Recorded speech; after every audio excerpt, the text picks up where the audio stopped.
नमस्कार, आप देख रहे हैं कैपिटल टीवी। मैं हूं आपके साथ कांची बंसल। परमवीर सिंह के चिट्ठी के सामने आने के बाद से महाराष्ट्र की महाअघाड़ी सरकार बुरी तरह से घिर गई है।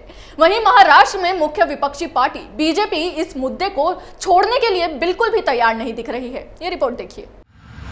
शरद पवार की प्रेस कॉन्फ्रेंस के बाद महाराष्ट्र के पूर्व सीएम देवेंद्र फडणवीस ने प्रेस कॉन्फ्रेंस कर महाराष्ट्र की उद्धव सरकार और एनसीपी नेता शरद पवार पर जमकर निशाना साधा। फडणवीस ने कहा कि शरद पवार का ये कहना है कि सचिन वाजे की पुलिस फोर्स में वापसी की मंजूरी परमवीर सिंह की कमेटी ने दी थी। ये आधा सच है।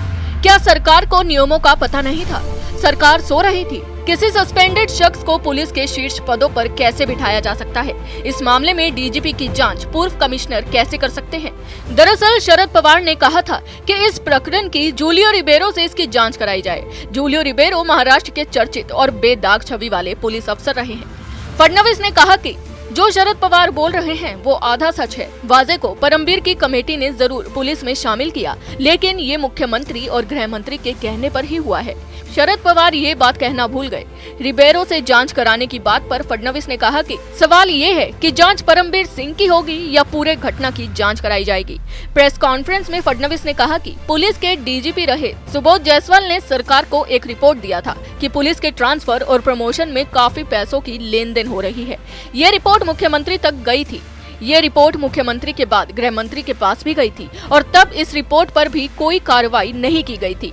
सुबोध जायसवाल जैसे प्रामाणिक अधिकारी जिसने महाराष्ट्र से केंद्र में डेप्यूटेशन लिया, वो अब दिल्ली में CISF के प्रमुख हैं। ट्रांसफर और प्रमोशन का रैकेट चल रहा था जिसमें कोई कार्रवाई नहीं की गई। इसमें महाराष्ट्र सरकार के गृह मंत्री और उनके दफ्तर का नाम आ रहा है।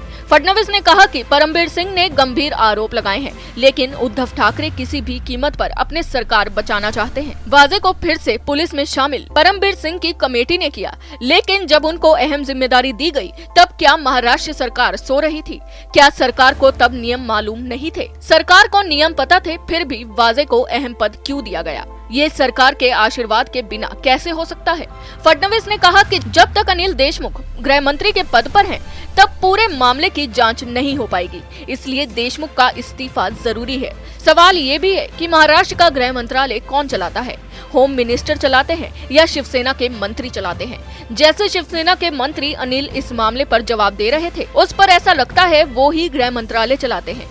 इस बात की भी जांच होनी चाहिए कि वाजे की गाड़ी पिछले 6 महीनों में और किसने चलाई है। जब तक इस मामले में जांच नहीं हो जाती और गृह मंत्री का इस्तीफा नहीं हो जाता, तब तक बीजेपी का आंदोलन जारी रहेगा। दरअसल महाराष्ट्र की अघाड़ी सरकार ने खुद ही एक और सेल्फ गोल कर लिया। जब से महाराष्ट्र में 3 अलग अलग विचारधाराओं की सरकार बनी है, तभी से कुछ न कुछ उठापटक महाराष्ट्र की राजनीति में चल रही है।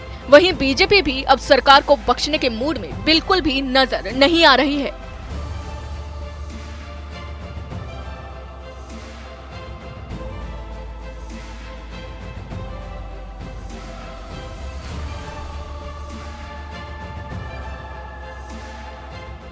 दरअसल परमवीर सिंह की चिट्ठी सामने आने के बाद से महाराष्ट्र सरकार बैकफुट पर आ गई है। वहीं पूर्व सीएम देवेंद्र फडणवीस महाराष्ट्र सरकार पर जमकर हमलावर दिख रहे हैं और सीधे शरद पवार को ही निशाने पर ले रहे हैं। अभी के लिए बस इतना ही। आप देखते रहिए कैपिटल टीवी। नमस्कार।